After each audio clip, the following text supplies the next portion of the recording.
কালবৈশাখীর প্রকোপে গত পক্ষকাল থেকে সোনাই বৈদ্যুতিক সাবডিভিশন এলাকায় কার্যত বিপর্যস্ত হয়ে পড়েছে বিদ্যুৎ পরিষেবা। বিদ্যুৎ কর্মীরা অক্লান্ত পরিশ্রম করে লাইন সারাই করলেও ফের ঝড় বৃষ্টিতে বিকল হয়ে পড়ছে বিদ্যুতের লাইন। এটা চলছে প্রায় পক্ষকাল ধরে। এতে সাবডিভিশনের আওতাধীন 12 কেভি ফিডারে প্রতিটিরই শেষ প্রান্তের গ্রাহকেরা কার্যত দিনে 2 ঘন্টাও বিদ্যুৎ পাচ্ছেন না। এতে ক্ষুব্ধ হয়ে ওঠেন মানুষ এবং দুর্ব্যবহার করেন বিদ্যুৎ কর্মীদের সঙ্গে। এমনকি আক্রমণের শিকারও হয়েছেন বিদ্যুৎ কর্মীরা, ফোনে পেয়েছেন খুনের হুমকিও। এতে ক্ষুব্ধ বিদ্যুৎ কর্মীরা কাজ থেকে হাত গুটিয়ে নেবার হুমকি দিয়েছেন। বুধবার সকাল থেকে কোনো ফিডারে কাজ বেরোননি বিদ্যুৎ কর্মীরা। তীব্র দাবদাহে পিত্তে করছেন মানুষ। অবশ্য ঊর্ধ্বতন কর্তৃপক্ষের তরফে আইনি ব্যবস্থা গ্রহণের আশ্বাস দেওয়ার পর বিকেলের দিকে কাজে যোগ দেন সোনাই সাবডিভিশনের বিদ্যুৎ কর্মীরা। এদিন কাবুগঞ্জ বিদ্যুতের কন্ট্রোল প্রাঙ্গণে এ নিয়ে বক্তব্য রাখেন আসাদ হোসেন বড়ভূইয়া, কবির আহমেদ মজুমদার, আফাজ উদ্দিন লস্কর, আব্দুল জলিল।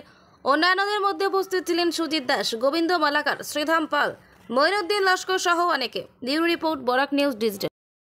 ব্যাপার হলো বর্তমানে যেটা বৈশাখ মাস চলছে, কালবৈশাখীর সিজন চলছে, তো প্রতি বছর কালবৈশাখী হয়। এটা আমাদের এই এত অঞ্চলের মানে এটা একদম বার্ষিক, হ্যাঁ, এটা ন্যাচারাল। তো আর এটা যেটা ন্যাচারাল ক্যালামিটিতে মানুষের কোনো হাত থাকে না।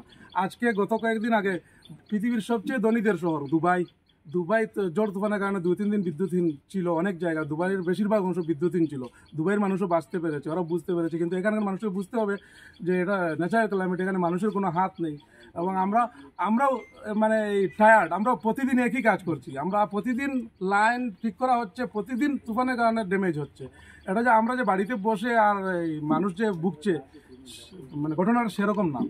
তো আমাদের অনুরোধ থাকবে যে এই ন্যাচারাল ক্যালামিটি জিনিসটা, যদি ন্যাচারাল ক্যালামিটির জন্য যদি ক্ষোভ থাকে, তো ন্যাচারাল ক্যালামিটি যিনি দিচ্ছেন তার সঙ্গে কথা বলুন। হ্যাঁ, আমরা ওটা করছি প্রাইভেটলি।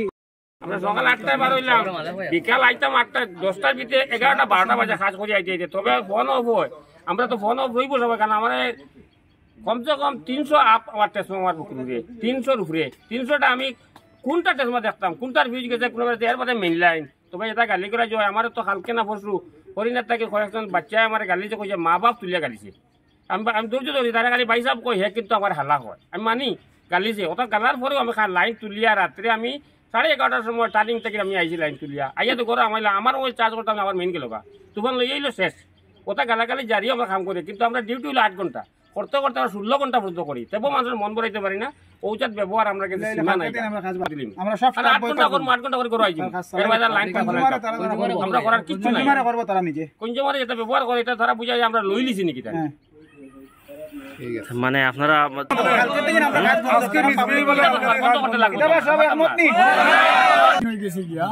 আমি এই রাস্তায় গিয়ে আমার বাড়ি হইলো হাতেগা, ওখান থেকে দমকি দিছে যে তুই নাই, আমরা রাস্তা তুবাজ আছি। এই সময় রাত বাজার ফোনে 12টা, আমার লগের আর কেউ নাই। এক লগে তো সারা সম্ভব না সময় ধরে কারেন্ট দেওয়ার। এখন আমি জানোর ভয়ে কালকে সোনাবাড়িঘাট ঘুরিয়া শোনাই আমি আমার বাড়ি হাতে কাল ওখানে 3-4 দিন আগে ওরকম দমকি দিছে। ও ঠিক সোনাবাড়িঘাট ঘুরিয়া শোনাই আমি বাড়িতে গেছি, আমার 2 দিন হয়ে গেছে গত কাল লইয়া। আচ্ছা, এগুলা কথা কইছে ওগুলো ফেনে আমি আর একটা কথা কইতাম স্যার, যে আমরা কিছু মানুষ আছে যে প্রাইভেটলি এগুলা লইলা, যে আমরা লাইন ছিড়িছে অধিক দিন কাজ করে আইতাম পারি না, হে কয় এদিকে এখানে কারেন্ট দিলে কইয়া উচ্চ করে, যার ঘর সার্ভিস একটা যদি ছিড়ে হে কয় আমারটা বইলা দিলাও। সেগুত যদি আমরা যদি এটা যাই, যেগুত যাই ওগু কনজিউমারও লাগিন বালা, আর যেগুত যাইতে পারি না, যে আরো 10টা ছিড়া আছে তার কাছে আমরা বাদ। এরকম করলে তো আমরা কাজ করতাম পারতাম না। 24 ঘন্টা ফোন, আমরা ফোনের রেকর্ড আছে, 1000 ফোন আমরা রিসিভ করতে লাগে। রিসিভ করবো না আমরা কাজ করবো, আমরা নিজেও বুঝতাম পারি না না ব্যাটারি চার্জ দিব। আমরা সময় মতে মানুষে ওরকম ফোন করে, ফোন ধরলে না আবার ফোন করিয়া আমরা এসডিও ফোন করিয়া কইব, যে সাইডে ফোন করিয়া কইব, তারা ফোন ধরে না, ফোন অফ করলিছে। আরে ব্যাটারি আছে এটা চার্জ যাইব, ও কইব। তার মধ্যে আমরা ফোন অন রাখি, পারতে 10 মিনিট বইয়া আমরা ফোন চার্জ দিই। দেওয়ার এত সার্ভিস দেওয়ার পরেও মানুষের কোনো মন ভরাইল যায় না। মানুষে এত বাজে ব্যবহার করে আমরা সঙ্গে আর কি। তাও আমরা 8 ঘন্টা ডিউটি পেমেন্ট পাই, কিন্তু আমরা কাজ করিয়া নিচে কত ঘন্টা হইব, 16-17 ঘন্টা কাজ করে দেবো আমরা। কালপন্ত কাজ করে লাগে দেবো মানুষের